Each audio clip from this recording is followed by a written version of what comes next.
Thanks for joining me this Friday, the 23rd of May. I'm Grady Wulff, market analyst at Bell Direct, and this is our weekly market update. The M&A market is gearing up for a strong rebound in the second half of 2025, driven by easing inflation, stabilising interest rates, readily available debt and equity financing, and a weakened Australian dollar.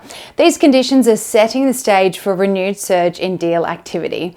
Mergers and acquisitions have been heating up in recent months, with a flurry of both small and large-scale transactions taking place across various sectors. As companies sit on excess cash and chase ambitious growth targets, deal making is firmly back on the agenda. Despite recent market volatility causing some disruption, the appetite for M&A remains strong, and the deal pipeline is expected to stay well active into 2025.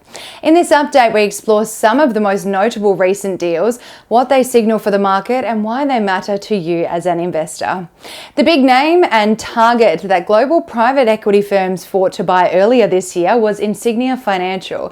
The deal is not yet done and is looking shaky as leading bidder Mayne Capital walked away from the deal in the last week, citing uncertainty caused by global market volatility in recent times for their decision to withdraw. Back in February, Brookfield Capital Partners, Bain Capital, and CC Partners each bid for Insignia to gain market share of Australia's estimated $4.1 trillion superannuation market, which is considered to be the fourth largest in the world. By March, Brookfield pulled out of the running to buy Insignia, and now Bain is out too, leaving just CC Capital on the table to make the binding offer, so watch this space. Shares in Insignia are down 5% year to date. On the blue chip mining front, BHP has gone hard in copper acquisitions, buying up Oz Minerals and Philo Corp, while Rio Tinto is delving into the lithium space through acquiring Arcadium Lithium in a deal worth $6.7 billion, despite the prolonged depreciated price of the commodity.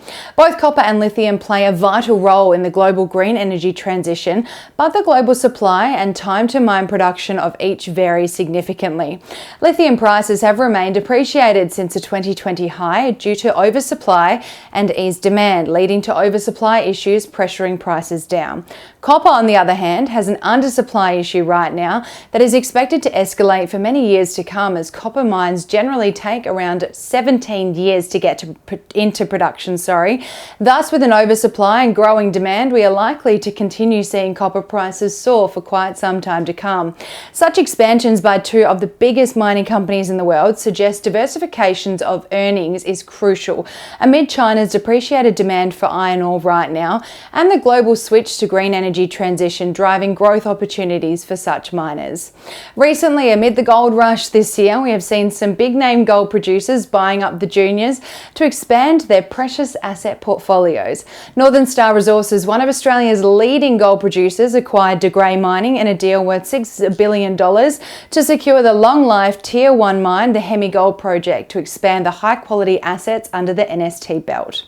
This week, we saw shares in Mayne Pharma tumble over 30% on reports its $672 million takeover by US pharmaceutical giant Cosette may be on the rocks. When Cosette first lobbed the takeover offer in February this year in the deal worth $672 million, shares in Mayne soared over 40% but have fallen away in recent days after Cosette, the US pharmaceutical giant, believed there had been a material adverse change in the company's financial performance since the offer was first made in February, including Mayne issuing weaker than expected earnings guidance and disclosure of a potential US regulatory issue regarding its contraceptive pill. Such events have sparked concern for Cosette, which prompted the pharmaceutical giant to trigger a 10-day consultation period between the companies, which means a watch and wait situation for all involved.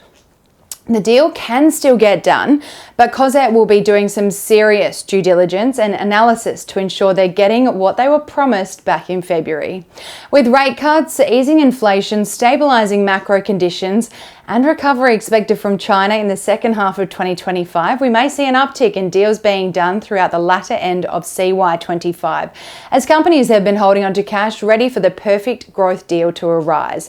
So why should M&A activity matter to you as an investor? There are several key reasons to keep it on your radar. Firstly, increased deal activity in a particular sector often signals strong growth prospects and confidence in the sector's future, i.e. recent consolidation in the gold mining industry is a prime example. Second, a rise in M&A deals can reflect broader market stability as companies are generally hesitant to pursue large transactions in uncertain market conditions.